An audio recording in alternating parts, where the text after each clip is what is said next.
కామ క్రోధ లోభములలోని లోభ కారణంగా దుర్యోధను యొక్క అతడి సహచరుల యొక్క మనసులో ప్రభావితమయ్యాయి. దాని నుండి వారు బయటపడలేకున్నారు. అందుకనే వారు లోభోపహత చేతస అని పేర్కొనబడ్డారు.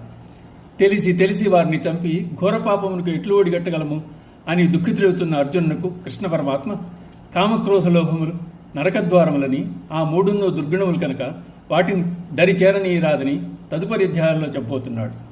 కులక్షయే ప్రణశ్యంతి కులధర్మా సనాతనా ధర్మే నష్టే కులం కృష్ణం అధర్మోభిభవచ్యుత. కృష్ణ, కులక్షయం వల్ల అనాదిగా వచ్చుతున్న ఆచారములు ధర్మములు అన్నీ నశించిపోతాయి.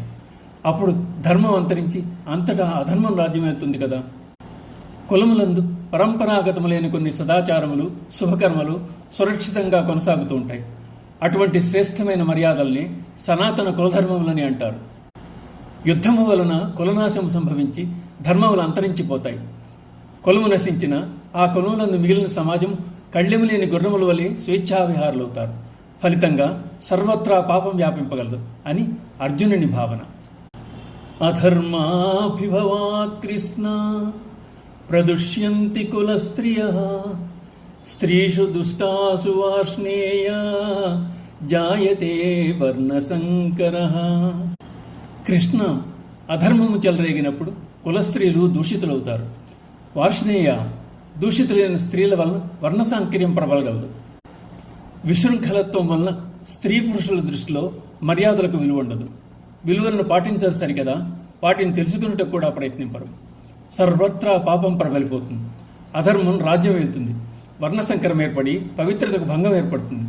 కులమునందని మర్యాదలు పాటింపక కులం దానంతటా అది పూర్తిగా తుడిచిపెట్టుకుపోయే ప్రమాదం ఏర్పడుతుంది అన్నది అర్జునుని భావన. సంకరో నరకాయైవ కులజ్ఞానాం కులస్య చ పతంతి పితరో హ్యేషాం లుప్తపిండోదక క్రియా.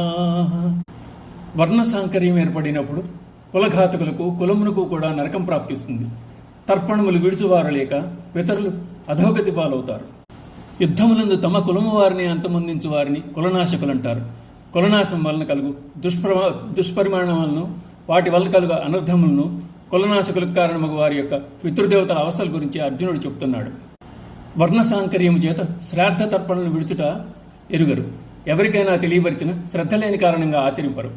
ఒకవేళ ఎవరైనా ఆచరించినా వారికి అధికారం లేనందున వారు ఆచరించు శ్రాద్ధక్రియలు పితృదేవతలకు చేరవు. ఫలితంగా అధోగతి పాలవుతారు.